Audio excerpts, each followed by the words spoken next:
Thanks for listening to Baxie's Musical Podcast. If you like what you hear today, be sure to like it, rate it, share the hell out of it. You can also follow the show on Instagram, TikTok, and Facebook for regular updates on future episodes, because there's a lot of good ones on the way. Today, we're brought to you by Metro Chrysler Dodge Jeep Ram at Chicopee. Stop by their state-of-the-art dealership next to BJ's in Big Y on Memorial Drive, or stop by their website at metrojeep.com and make it Metro. And then drive home in your new Metro Chrysler Dodge Jeep Ram today. It's Baxie's Musical Podcast. Resistance is useless.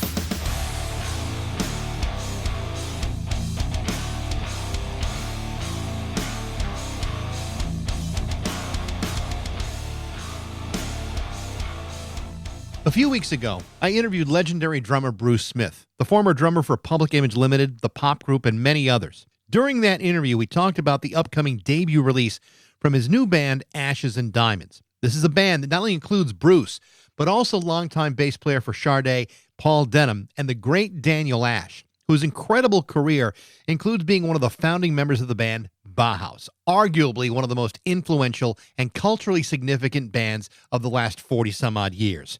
While Bauhaus is widely credited as being the godfathers of goth, Daniel will strongly reject that notion, believing, and correctly, that Bauhaus was so much more than that. And they were, with notorious classics like Bela Lugosi's Dead, Dark Entries, Passions of Lovers, and their incredible version of David Bowie's Ziggy Stardust. Bauhaus would inspire bands by the thousands. Following their breakup in 1983, Daniel, along with his former Bauhaus bandmates Kevin and David Haskins, formed Love and Rockets, a band that saw lots of commercial success. But there are also other incarnations that included Tones on Tail and Pop Tone and others. He's also enjoyed a very successful solo career as well. So when I tell you that Daniel Ash has had an important, legendary career, that is an understatement. On February 21st of 2021, right in the middle of the pandemic, Daniel Ash agreed to join me for what would wind up being his very first podcast interview, during which he not only announced the formation of Ashes and Diamonds, he also spoke about releasing their first album by the end of that year. Unfortunately, several things prevented that from happening. Among those things included the shortened Bauhaus reunion with their former lead singer Peter Murphy, the widely publicized North American Love and Rockets tour with Jane's Addiction, which ended with Perry Farrell and Dave Navarro getting involved in an onstage fistfight in Boston, and then there was the decision to restart Ashes and Diamonds, not by releasing the largely file-shared version of their debut record, but releasing a brand new version in which all three members were able to record this amazing group of songs in a proper recording studio in a face-to-face, non-socially distanced, post-pandemic environment. The name of the new album is Ashes and Diamonds Are Forever. And even though it's taken nearly 7 years to finally get to this point, the album is set to be released on October 31st, Halloween Day. And as I said during my interview with Bruce Smith, having had the good fortune to listen to this record for the last month and a half, this long overdue record was completely worth the wait. So it was a real pleasure to welcome back the legendary Daniel Ash from Ashes and Diamonds, Bauhaus, Pop Tone, and Tones on Tail, and Love and Rockets. My guest this week on Baxie's Musical Podcast.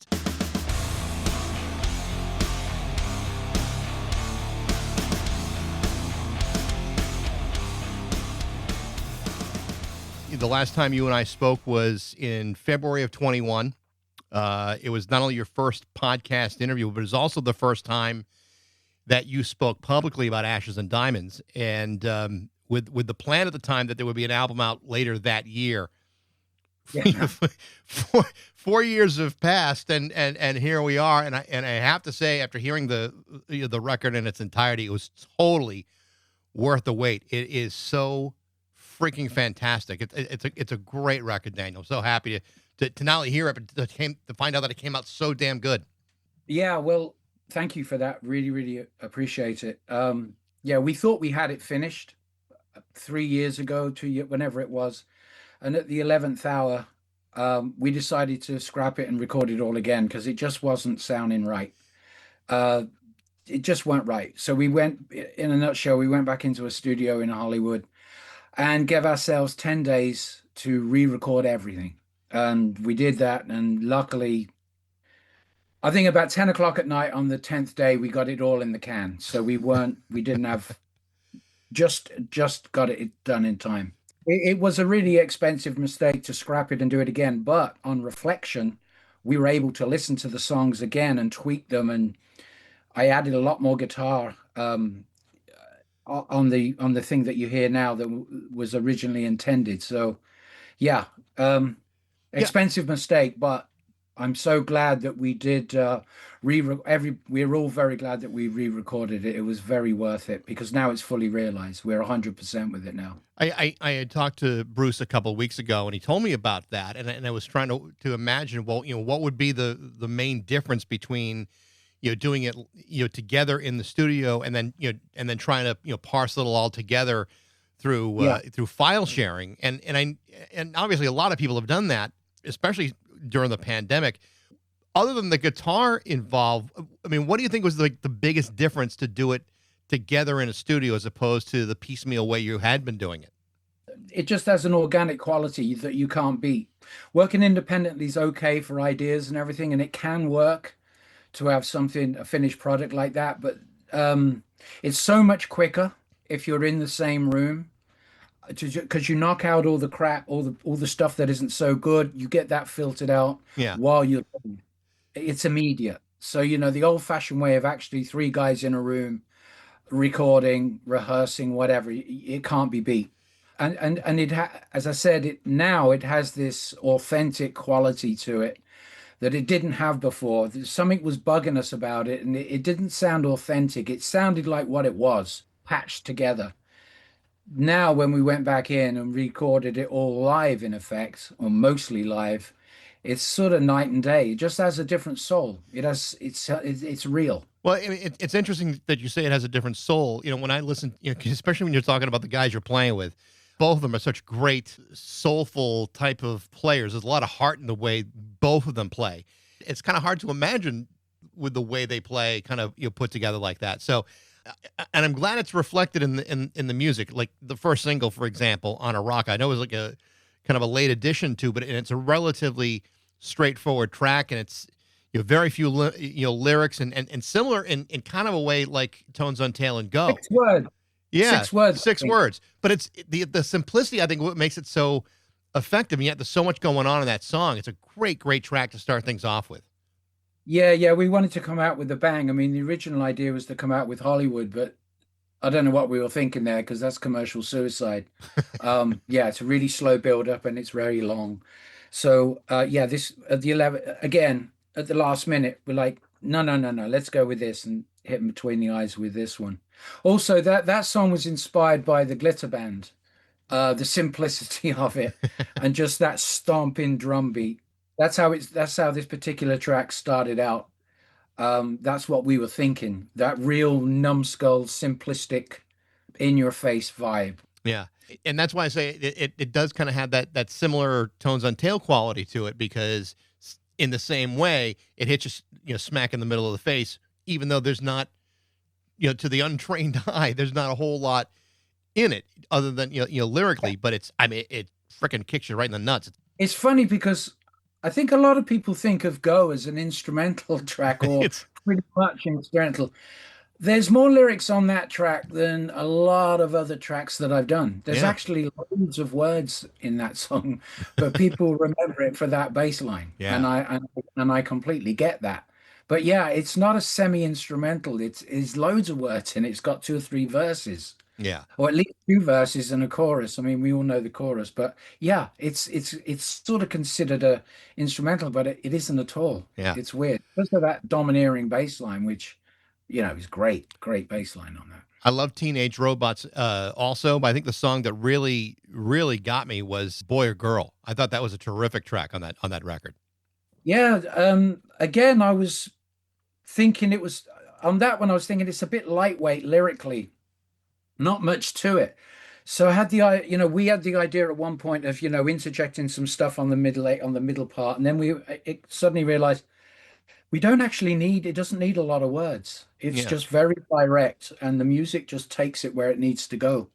So yeah, again, I'm noticing that a lot of within the industry, the record company and stuff, they're focusing on that track, and I think we all thought at one point that it could be a possible single. It's got that sort of, to me, it's got a T-Rexy sort of vibe, and its simplicity, and that you know, the ooze on it it's similar to the idea of Ride a White Swan, T-Rex. Right. We were Yeah. thinking that, you know, also that other, there's another track that also has that influence, Plastic Fantastic. Yeah. On that track, there's a huge long chorus outro, which was, you know, the idea was taken from Ride a White Swan with that huge outro on that one. So obviously T-Rex is a big influence still. When we talked last time, you had mentioned about the song 2020, and that you were still working on it, and it was hard to kind of get through because it was such a depressing track based on what it was all about, and that you were hoping to massage it a little bit before you finally completed it. It's an amazing track as it is now. Did you wind up changing it? Yeah, the lyrics is exactly the same from what I can remember. We did toy around with different approaches. You got to understand, this is a few years ago now, Yeah. but the memory of it is, yeah, we did fool around with different approaches to the backing, mainly things like changing the drum beat and what comes in where. But essentially, it was the same track as it is now, but it's just fully realized. That's the difference. I mean, again, going in the studio when we thought we had it all done, scrapping everything and starting from scratch and recording together in the same room in a 10-day period. It's fully realized now, Yeah. where before it sounded like a patchwork job.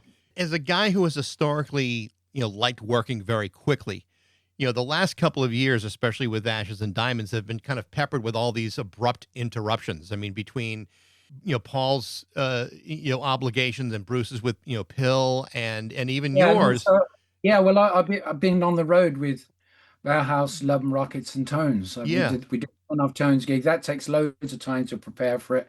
The Love and Rockets shows and the Bauhaus shows. So I've been busy anyway. And then there's the whole pandemic thing, so that slowed us down. So what should have taken 7 months took 7 years in effect. Right.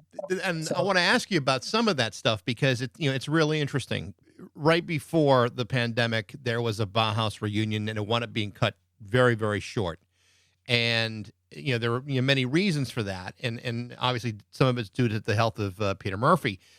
And whether you feel comfortable talking about that, it's totally up to you. But as far as the ending of that tour went, did you feel at the time that maybe was the end of that band, or that there was a possibility that you could resume at some point and get back on the road with it?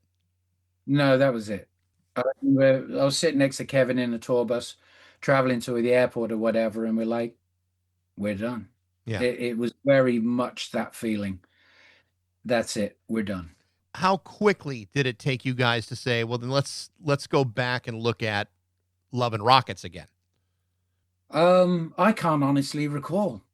I think an opportunity, usually what happens with us every time we get back together, be it whatever band, we get an offer from Coachella or something similar, Cruel World or whatever. They offer us a one-off gig for great money, which, obviously we can't do it unless we get paid. Right. And then it blossoms from there. We do the one gig and then gigs start getting added. A gig or two will be put on before the gig as a rehearsal, etc., etc. And then you blink and you're doing a tour. So that's pretty much what happens in Love and Rockets and Bauhaus. That's what's happened over the years. We're sort of not planning on doing anything. Suddenly a juicy offer comes in and we're interested in it, and then it just it multiplies from that point. You had talked before about how there's a big difference between those two bands in its chemistry. That you and the Haskins brothers, you've known each other for virtually your whole lives. You get along for the most part. Like, it's hard to be in any band, but you get along. But as soon as you bring in all four of you, then all of a sudden things become toxic and difficult. Why do you think that is? Is it just purely a matter of chemistry? Is there something more to it, or what is the issue that seems to be so difficult in Bauhaus that doesn't necessarily exist in Love and Rockets? It's like personal stuff Sure. between the four of us, and it is a chemistry thing. But I don't really want to. To me, it's sort of ancient history now. I think the last time we played together was probably 3 years ago, and it's like enough is enough. We like move on. Yeah. I don't really want to. I don't think about that band at all. I really don't. It's like time has moved on. It's a new day. Yeah. You know, I haven't really got anything. I don't want to start making comments about certain individuals or in the band and all that stuff, all that sort of gossip stuff. It's um, it's really boring to me. It's like there's nothing to say. We were lucky because we burnt really bright. Things that burn really bright, burn out quickly. And we did burn really bright. And it's amazing that we did the follow-up gigs that we did do, considering, what was going on when we started for those first 4 years. It was very, very intense. Those gigs were, I know for Peter and myself, they were really were like exorcisms. They were insane. It was nuts. We couldn't talk, us two, we couldn't talk for at least 20 minutes when we got off stage. We were in this other place in our heads. It was really, really intense. Yeah. And that has been and gone now, and we've made that band has made its mark, and it's time to move on. But yeah, just to answer your question, it is all about chemistry within a band, and sometimes, for people like us, it's gonna you're gonna have Of problems. course. But we're four very strong individuals, so that you can sort of figure it out. So when you do get back together as Love and Rockets, and it was the first time that you had performed together in 15 years, did it have a substantially different feeling? I mean, did it just feel like a lighter mood? It's exactly any band when you get back to it. It's like riding a bike.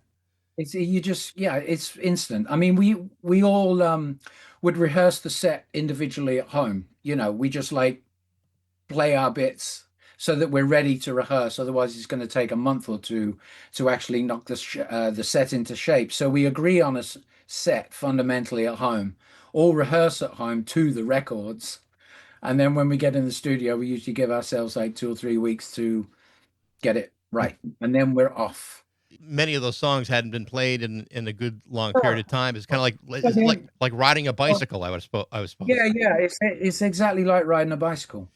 Yeah, exactly like that. Yeah, Yeah. it's very simple. You just rehearse the tracks, and you have to rehearse before you get in the studio. Otherwise, you're wasting a load of money being in studio for a month, and it's those studios aren't cheap, when you have to set out. It's like a grand a day. So you can't fuck around, excuse my French. It's quite all right. Yeah, I'm not trying to focus on gossipy stuff. I just trying to, when you guys were touring, and with Jane's Addiction, and then the night in Boston happened. I'm not asking about what happened on stage between them. That's between them. Just Well, from everybody knows what happens. It's there to be seen. exactly, but Back to the Lord's glory. but from your perspective, I mean, that ended the tour for you guys. From your perspective, tell me what happened backstage after that fight amongst you guys. Once you realized what had gone on, did you realize that this tour is over, or did you think, well, now what do we do? Well, I didn't actually see what happened that night because I'd left early. Sometimes I'd stay and watch them. That particular night I went home after we'd played. Went home, went back to the hotel. So then I just got I think I got a call, maybe midnight, 1 in the morning, or maybe the next day. It's all a bit fuzzy now. Just saying, yeah, there's this thing that's happened and the tour might be off. And oh. Then I remember it was 3 o'clock in the afternoon on a day off the next day. I was walking down the street and I got a phone call, I think from Kevin, just saying exactly what had happened. It's definitely off. We're done. And to be honest with you, the first thing I thought was, oh, fine. I'm going home early to go for a ride on my bike because I'm obsessed with motorcycles, and I was totally okay with it. To me, it's I'm not a big fan of going on the road all the time anyway. It's not my favorite thing. So that was in all honesty, that was Kevin couldn't believe it. He was like, "You don't care. You're okay with this." I said, "Yeah, it's fine." As I said, the first thing that came into my mind is, "Oh, I'm going home early. I can go for a ride on the bike." That's the truth of it. So, you can't be too precious about this stuff. Plus, it's not like we only did a couple of gigs. We did loads of gigs before that happened. Yeah, we had a blast. In actual fact, that tour was fantastic because we were only doing one gig. It was one gig 1 day gig and then a day off gig day, day off. Never, only once, I think, or possibly twice, were there 2 gigs in a row. So when you have that, because usually with bands you do 2 or 3 days in a row, then a day off. When you do one day on, one day off, which we'd never done before, it is night and day. It was so easy to do it that way because you can recover. You have a whole day off between each gig. It was fantastic. I'm so spoilt now. I don't know if I could ever go back to the idea of 2 and 3 gigs in a row, then a day off. Because the traveling is what gets you. It's not the gig, it's the traveling that wears you out. As I said, that tour was great in that respect. It's the most civilized tour I've ever been on. Now, It do was you great. do you bring your bike on tour with you? No, well, I rent whenever I can, which is very rare because sometimes when you have a day off, you just want to lay in bed all day or you just go for a walk or whatever or do nothing. But if you got 2 days off, I definitely would try and rent. But only, on that tour, for example, I think I only managed to rent twice. It's a big old hassle. By the time you got the bike, it's like 2 in the afternoon, so you've only got a few hours anyway. But whenever I could, I know there were times in various cities when I was trying to rent a bike and they just weren't available. Mm. A lot of places don't rent. It's a tough one to actually. I had to actually go independently and rent from individuals rather than a shop. So I mean, I've known that you've been into motorcycles for forever. It seems. Forever, Where did forever. yeah, where did that love of motorcycles come from? My dad was a huge scooter guy. He was a Lambretta guy back in the day when he was young. We used to go around Europe on his scooter. Yeah. Hmm. Uh, well, I didn't actually. My mum and dad and my older brother used to go round Europe, France, Belgium, and the UK on a little 125 Lambretta. That would have been in the 1950s. But anyway, my older brother, he was a mod in the 60s. He was the same sort of character as he was the king mod in my hometown. He had a Lambretta 200 GX, I think it was called. Yeah, he was the king mod. He was just like the character Sting in Quadrophenia. Butterfinia, yeah. Yeah, and it's like I'm not kidding. On Friday or Saturday nights, the girls used to pay him 50 pence, which is about 75 cents a dollar. These are back in the 60s, just so they could be seen on the back of his scooter on a Friday or Saturday night in town. So that's how cool he was. So I got the bug, from my dad and my older brother, but they were scooter guys, and to me, scooters were like hair dryers. They had no power. But then my older brother's best friend was a rocker, and he had a 650 BSA Thunderbolt. Mm. So when he took me on the back of that thing, it was all over. I was 14, I think, then. And that's it. I was going to get a motorcycle no matter what. And I got one. I think the day that I turned 16 the day I passed my test, I was out there done. And I've been obsessed ever since, really. I know, and I don't ride, but I certainly know enough people who do, and I've lived in cities where I lived in Milwaukee for years, which makes Harley Davidson. So I'm Oh, certainly there you go. Yeah. more than familiar with it, and the people I know that are the most into it in a real profound way. It's almost like a therapeutic exercise. When things are going wrong, or even when they're going right, there's nothing that soothes them more than to get on the bike and just get away from things and just detract yourself away from all that stress in life. I assume that that's probably very much the same for you too. It's exactly that. I call it, it's a lazy man's Zen. You have to focus because I'm scatterbrained anyway. And when you're on the bike, you have to focus. Gives you everything. It's my transcendental meditation, if you like. I mean, I go out. I live luckily right near to a mountain area, and I go up there pretty much every day, away from people and buildings, and out up into the desert. And the feeling is it's the solitude that I love, and the feeling of freedom, and you can just be at one with everything on the bike. It's sort of no matter how bad your mood is, whatever shit is going on in your life, you go for a ride, and after 4 or 5 hours of ride, and you come back and you got everything in perspective. It's incredible. You can look online actually, just go on YouTube of the benefits of riding a motorcycle, and there's a whole list of how it's really good for you physically and mentally. And I've turned on a few people to getting a license. I've even paid for a couple of people to actually get their motorcycle license so that they can get on a bike and ride, and they've thanked me so much. When It's not for everybody because some people just don't have, it's just not right for everybody. But as I said once in an interview, I would recommend it for anybody under the age of 95 years old.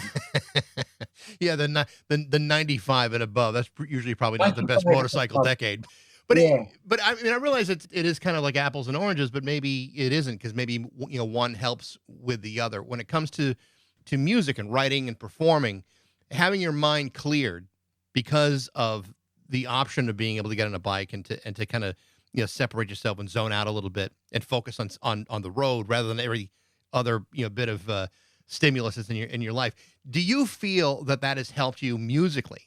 Yeah, I mean, I used to take a little one of those mini tape recorders with me to get melodies and lyric ideas. I haven't done that for about 10 years though, because I got my phone, so I can record stuff on the phone. Right. But even having said that, I don't do that like I used to. The way I work these days is I'll get home and I'll stick the backing track, bass and drums that Paul and Bruce would send me.